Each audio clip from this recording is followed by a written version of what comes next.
So, let's see if YouTube blocks this video. Okay, so you got people getting thrown out of their homes in Palestine, rockets launched from Hamas and also south of Lebanon, international outrage, censorship by the media as usual, polarization, protest, all during a pandemic, which we're beyond sick of. Welcome to another episode of What the Fuck is Going On with the World? You know, I feel like the 21st century is the poor child who inherited all the problems of the 20th century. And it's like our job to correct all the mistakes of those who came before us. Thank you, karma. Okay. This is a tough subject, but hear me out. Kicking people out of their homes is more than political sides. It's just inhumane. The acts happening in Jerusalem, the killing, the destruction in Gaza is nothing new, and it's nothing short of horrible. And it's just a few examples. The worst part is that that's all approved by the extreme corrupt government of Netanyahu. And those actions are actually a violation of international law. That's actually a violation of the UN Resolution 2334, which concerns the Israeli settlements in Palestinian territories occupied since 1967, including East Jerusalem. It states that Israel's settlement activity is a flagrant violation of international law and has no legal validity. Imagine you just can't go back home. Just forget politics. That's it. No home. Eviction is the sugar-coated word for ethnic displacement. A colonizer is not your landlord. You don't owe them rent. You don't owe anything to someone occupying your living space. With that said, of course I don't support Hamas and the south of Lebanon launching rockets towards Israel, because that's just as inhumane. We don't need escalation. We don't need bloodshed. We don't need to hate on Jews. Absolutely not.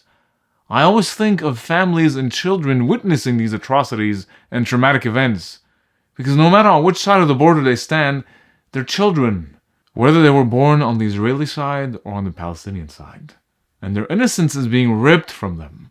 And then they're taught to hate, and the cycle continues. We need to push intensely for a peaceful resolution, a fair and decisive one. We need space for voicing our grievances, sharing our pain, feel heard. We need empathy. However, I find this impossible when I witness behavior that is clearly colonial and reminiscent of South Africa's apartheid era. I find that impossible when the IDF's Instagram account posts a before and after image of destroying a civilian building like they're proud.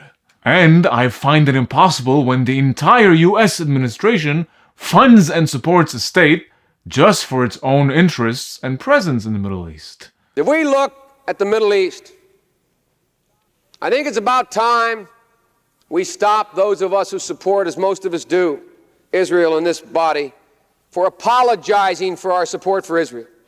There's no apology to be made. None. It is the best $3 billion investment we make.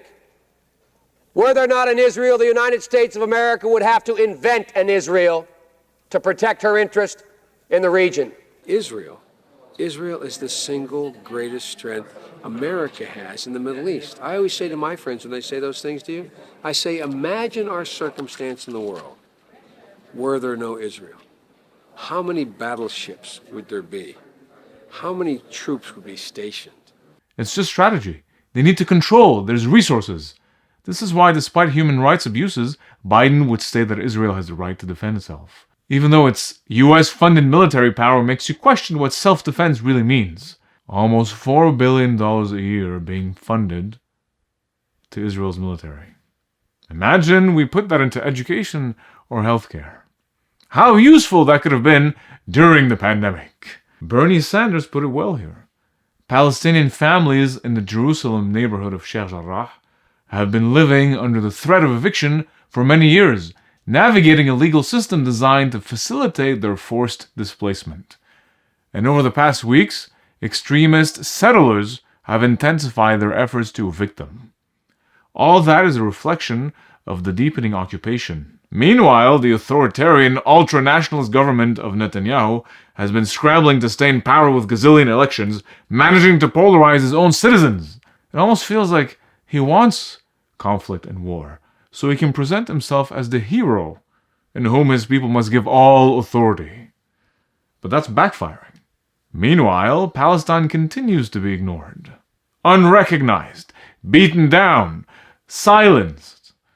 Even the freaking Israeli Human Rights Center recognizes this. B'Tselem, the Israeli Information Center for Human Rights in the occupied territories, word for word, states that it strives to end Israel's occupation. So you see, it's not hateful to recognize this reality. But still, there's a propaganda machine against it, with Palestine and even the whole Middle East still being made to look like it's a shitty place with evil people. That's the narrative. But we can change this narrative if we demand change, and it is changing. Support for Palestinian rights and protests against Israel's military campaign and occupation are happening around the world, the entire globe. This is the way forward, to pressure governments and make them prioritize this issue. Because they won't do it on their own. They still think they're better at making decisions for the people. But it's never decisions with the people. Well, now the people are fed up with this ongoing human rights crisis. We need a decisive, peaceful resolution. And to achieve this, to get international support, shed light on the matter, it has to be done without hate or violence. That's what I believe. I'm not the authority. I'm just sharing my feelings and opinion. Some will agree, some won't. And that's fine. We can still remain civil. Maybe that's the first step. Peace and human rights are always a priority to me. I always lend my ear to listen. So now whoever's watching this, I'm asking you to listen. And I'm asking the governments to listen. Or we're going to have to speak louder until you do. Lebanese people are familiar with this. Because, the Lebanese government never listens. Maybe that's why we're so loud.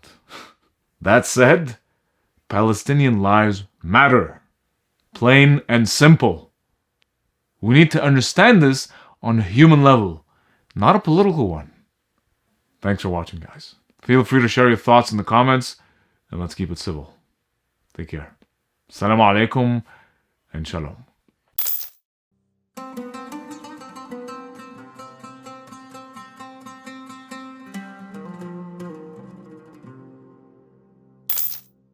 This is a rising picture. Duh.